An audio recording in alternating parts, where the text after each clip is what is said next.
Ya, assalamualaikum warahmatullahi wabarakatuh. Selamat pagi, salam sejahtera untuk kita semua. Balik lagi di channel Korea Mandiri. Annyeonghaseyo yorobun. Hari ini kita akan belajar tentang partikel subjek, teman-teman ya. Jadi partikel itu ada partikel subjek, ada partikel objek seperti itu ya, dan ada juga partikel keterangan. Seperti itu teman-teman ya. Untuk yang pertama, di sini untuk partikel subjek ini peletakannya adalah di belakang ya. Di belakang dari kata benda atau kata subjeknya itu sendiri ya, teman-teman ya. Jadi contohnya ini. Kemudian untuk masuk ke partikelnya itu ada apa saja? Yang pertama adalah ada n, ya. Ada n, ada i ya. Jadi ini pilih salah satu teman-teman ya. N dan i ini digunakan untuk subjek yang berakhiran konsonan teman-teman ya. Kemudian ada nen dan ga ya. Dan ga ini digunakan untuk subjek yang berakhiran dengan vokal teman-teman ya. Kemudian ada lagi keso. Keso ini digunakan untuk subjek yang dihormati. Di sini kita kasih contoh ya. Contohnya adalah yang pertama jo teman-teman ya. Kata dasarnya ini adalah jo. Artinya adalah saya. Karena di sini adalah akhirannya kata vokal o ya teman-teman, maka kita menggunakannya partikel yang nen atau ga seperti itu ya. Jadi jonen atau juga seperti itu. Anda pilih salah satu ya. Seperti itu teman-teman. Kemudian ada lagi joko ya. Joko juga sama, dia adalah pakainya vokal o ya, o bawah teman-teman. Jadi kita nulisnya nanti adalah joko, nen seperti ini, atau joko ga. Seperti itu teman-teman ya. Kemudian opa juga sama, silakan Anda kerjakan sendiri ya untuk yang ini contohnya untuk latihan Anda. Kemudian di sini adalah hangguk ya. Karena hangguk ini adalah akhirannya konsonan giak, maka kita pakainya adalah n atau i. Seperti itu teman-teman ya. Saya rasa bisa dipahami ya untuk partikel ini ya. Baik, kalau sudah paham kita akan melanjutkan ke partikel objek teman-teman ya. Partikel objek. Nah, ini partikel objek dalam penyusunan kalimat bahasa Korea, sebuah objek harus diberi partikel bantu yaitu. Jadi untuk partikel objek ini ada dua teman-teman ya. Yang pertama adalah el ya, kemudian yang kedua adalah rel. Jadi cuma dua teman-teman. Kalau yang tadi kan partikel subjek itu ada 5 ya. En, kemudian nen, kemudian ada i, ada ga, ada keso, seperti itu. Ada 5. Kalau yang ini cuma ada 2 ya untuk partikel objek. Yang pertama di sini untuk partikel objek, el digunakan untuk objek yang berakhiran huruf konsonan. El itu digunakan untuk objek yang berakhiran huruf konsonan. Kemudian rel ya. Rel digunakan untuk objek yang berakhiran vokal seperti ini. Contoh ya. Contoh yang pertama di sini adalah usan teman-teman ya. Usan. Karena usan itu akhirnya adalah konsonanian, maka kita pakainya adalah usanel. Seperti itu ya teman-teman ya. Pakainya adalah el, bukan rel. Oke ya. Kemudian uyu. Uyu ini susu teman-teman ya. Kalau usan tadi itu adalah payung ya teman-teman ya. Uyu kita pakainya adalah rel teman-teman. Kenapa pakainya rel? Karena di sini akhirannya adalah vokal u seperti itu. Bisa dipahami teman-teman ya. Baik, kalau bisa dipahami kita akan melanjutkan ke keterangan ya. Untuk keterangan ini memiliki partikel teman-teman ya. Partikelnya apa? Yang pertama adalah e ya. E ini artinya adalah di keperpada. Ada 4 teman-teman ya. Ada 4 ini, nanti Anda pilih salah satu tergantung dari konteks kalimat yang disajikan di soal tersebut ya. Artinya menyesuaikan dari kalimatnya seperti itu. Bisa pakai di, bisa pakai ke, atau per, atau pada. Pilih salah satu ya. Kemudian di sini e itu ya. E yang berarti di menunjukkan tempat. Kemudian e yang berarti ke ini menunjukkan tujuan tempat. Kemudian e yang berarti per menunjukkan persatuan. Kemudian e yang berarti pada menempel pada waktu seperti itu. Contoh ya, contoh satu ya teman-teman ya. Contoh satu di sini, uri jonyok tasotsie manayo, kita bertemu. Nah, kemudian titik-titik ya. E-nya ini pilih nih dari keempat itu apa kira-kira. Kita tulis dulu ya. Uri itu kita teman-teman ya. Kita. Kemudian manayo ya. Manayo itu bertemu. Kemudian titik-titik. Kemudian dasotsi jam 5 malam ya. Atau sore teman-teman. Nah, berarti di sini E-nya itu pakainya di, ke, per, atau pada. Berarti pakainya adalah pada ya teman-teman ya. Kita pakainya adalah pada teman-teman. Kenapa pada Pak? Ya karena ini melekat pada jam ya. Pada seperti itu. Kita bertemu pada jam 5 malam. Seperti itu artinya ya. Kemudian nomor 2 di sini ya. Sebentar. Nomor 2 di sini. Ijusu hanbyonge olmayo. Jus ini ya, ini artinya adalah jusu itu jus, kemudian itu kata tunjuk ya. Jadi jus ini kita tulis dulu, jus ini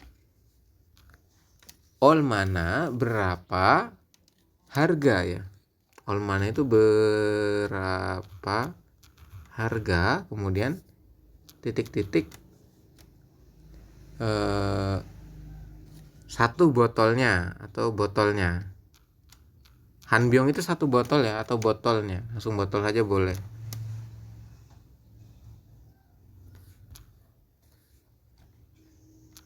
Nah seperti ini. Jadi kita pakainya adalah jus ini berapa harga per ya teman-teman ya. Pakainya di keperpada kita ambilnya adalah yang per seperti itu. Kenapa per? Karena sini per botol hitungannya, bukan di botol ya, atau bukan pada botol juga, tapi per. Harga per. Oke, seperti ini teman-teman ya.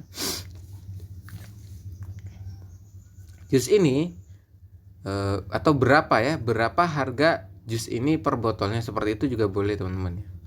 Jadi kan jus ini berapa harga per botolnya, itu bisa seperti itu. Atau Anda bisa juga menuliskan berapa harga per botolnya jus ini, seperti itu bisa ya. Seperti itu, saya rasa bisa dipahami ya teman-teman ya. Kemudian ada lagi partikel bunyinya eso teman-teman ya. Eso itu artinya di dan dari ya. Jadi bisa di atau dari teman-teman. Kalau tadi kan doang itu di keperpada, kalau yang eso ini di dari teman-teman ya. Jadi untuk eso yang berarti di menunjukkan tempat dan aktivitas yang dilakukan. Kemudian eso yang berarti dari itu menunjukkan asal tempat teman-teman, seperti itu. Ini contohnya ya. 도서관에서 책을 구경해요. 구경 itu berkunjung teman-teman ya. Berkunjung, melihat-lihat buku. Kita tulis dulu gugyong ya. Gugyong itu berkunjung atau melihat-lihat ya. Melihat-lihat. Kemudian cek. Cek itu buku ya. Buku titik-titik. Titik-titik dosoguan. Dosoguan itu perpustakaan ya. Nah seperti ini. Berarti kita pakainya apa? Berkunjung, melihat-lihat buku, titik-titik dari perpustakaan atau di perpustakaan. Berarti di ya teman-teman ya.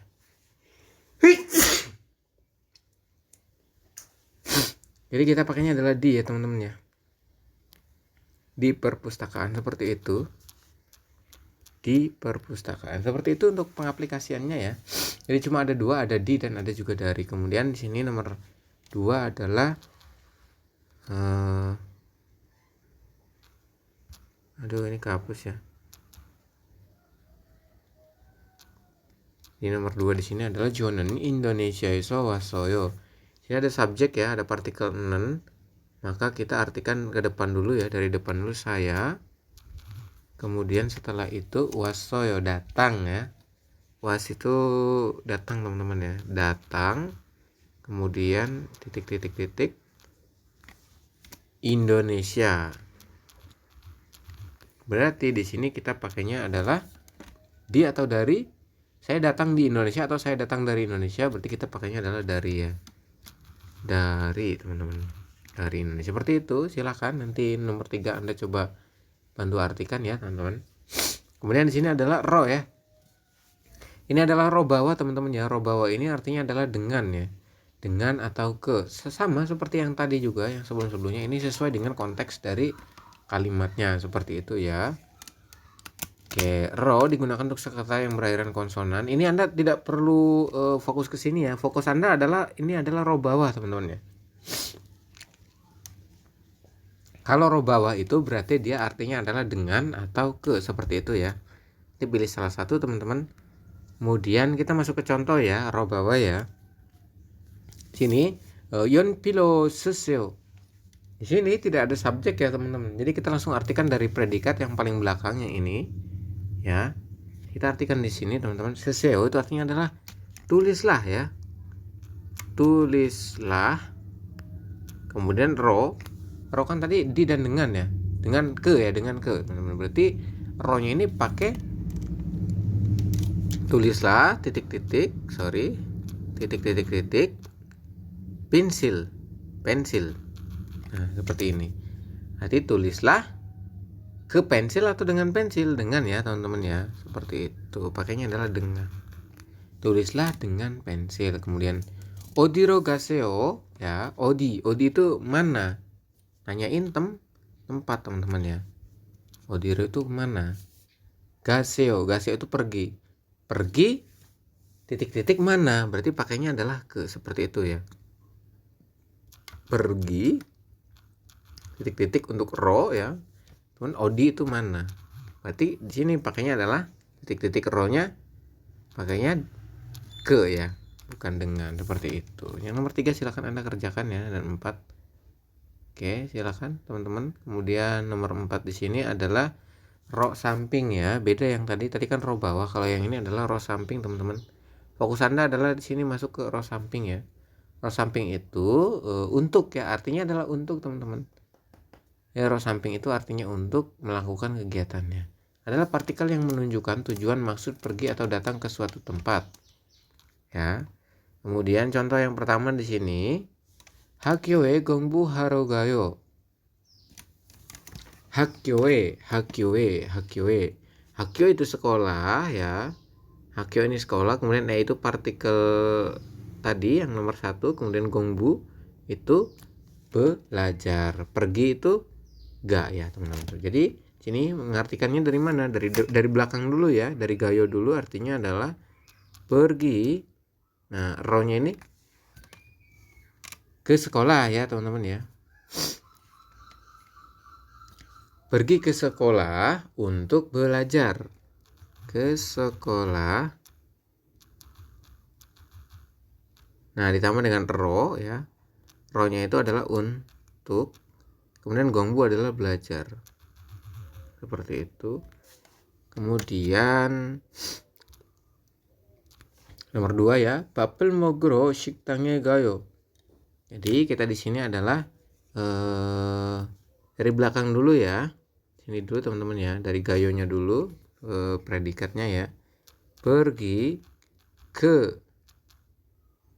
Ya, ini pakainya ke ya. Yang ini ke ya teman-teman ya.